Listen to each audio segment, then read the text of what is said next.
We're broadcasting live from Hunter Mountain. I'm Carmel, and I'm joined here by Rhiannon, Dom, Layla, and hubby, the Carolina Chocolate Drops. Welcome to Mountain Jam. Glad to be here. Now, we were just chatting as the break was going on that you're kind of on the same tour schedule, it seems, as Tedeschi Trucks and Dawes. You just came from the same festival in New Jersey, the Apple Festival? Mm-hmm. Yeah, that's correct. How was that? Oh, that was a lovely time. You know, it was I found out it was one that's produced by Gene Shea, who also does the Philadelphia Folk Festival, and it was a really nice time out there. Right on. So you guys have a new album out now called Leaving Eden. It's your fifth.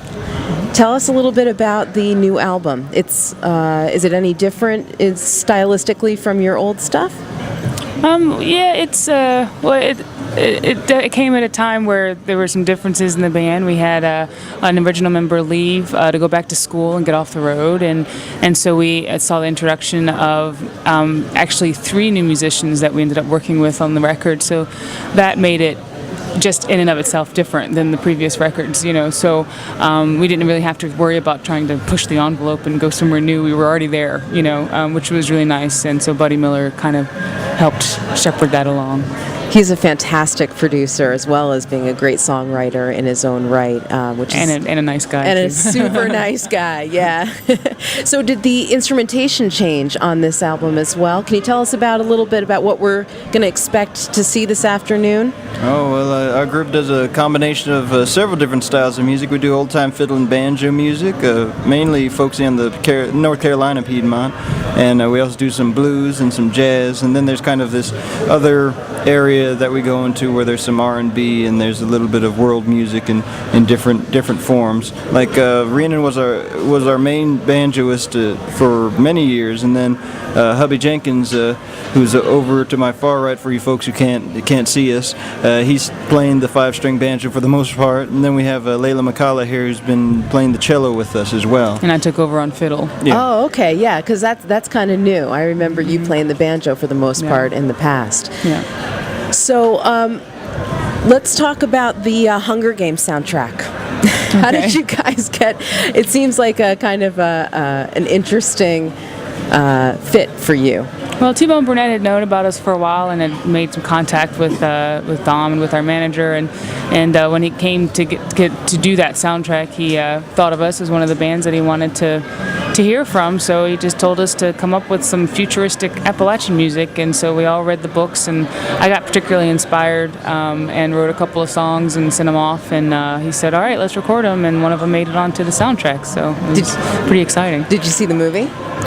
Everybody else has. I really love the book so much, I'm afraid to go see the movie. I'm one of those kind, you know, like they didn't do it like they did in the book, so I just, you know. And it's kind of a hometown story, the Hunger Games, right? You're talking about the North Carolina area where the book and movie a lot set, of right? it was filmed there, and so I just I like to have the images in my mind. Let me ask you about Doc Watson, who recently passed away at the extraordinary age of 89. What a life and career. But you guys have played Merlefest, right? Oh yeah, Merlefest, and also the Music at Sugar Grove Festival, which also he put on as well. He seemed like a really kind of nurturing mentor musician. Is that the case? Well, not to us like on a personal level. Like, we got to meet him a couple of different times, and he'd been sick the past couple of years, so he'd kind of gone and done his set and then had to leave. But the last year that we played at Sugar Grove, he was there. He listened to us, and he complimented our group and said it sounded really good. And they were saying that he was tapping his foot and patting his leg to some of our breakdowns, which was a really great honor. I assume that that's better than putting some, you know, press thing on your CD sticker. Like the New York Times says about the Carolina Chocolate Drops, you should just put that Doc Watson tapped his foot. That's right. Yeah, that's the real stuff, man. I just wanted to hear a little bit, just kind of dig back to where you started, because it's so interesting, the whole African American connection to roots music, which is kind of not that well known. Can you tell us about how you guys came together, the genesis of the band? Just quick bio of that. Yeah, Dom and I met at something called the Black Banjo Gathering, which happened in Boone, North Carolina in 2005, and it was a sort of a festival festival and also academic event celebrating the African and African American roots of the banjo. And there were lots of scholars and lots of musicians there, black and white, and it was a really nice coming together of people who've been talking about this for a long time, because it's not really well known, that the banjo is an African American instrument. And so Dom and I met there. We also met Justin and also Joe Thompson, who was 86 at the time, who was really our mentor, our main mentor, a traditional black fiddler from Mebane, North Carolina, in the Piedmont. And so we started going down and playing with him and learning his music, and that's sort of formed the core of what we do. We always play at least one or two Joe tunes in every set, even now. And he just passed away this year in February at 93. So it's been quite a year for losing North Carolina legends in the fiddle and banjo music. So add Earl Scruggs on top of that. Yeah, exactly. Yeah. Well, maybe playing the banjo is a secret to a long life.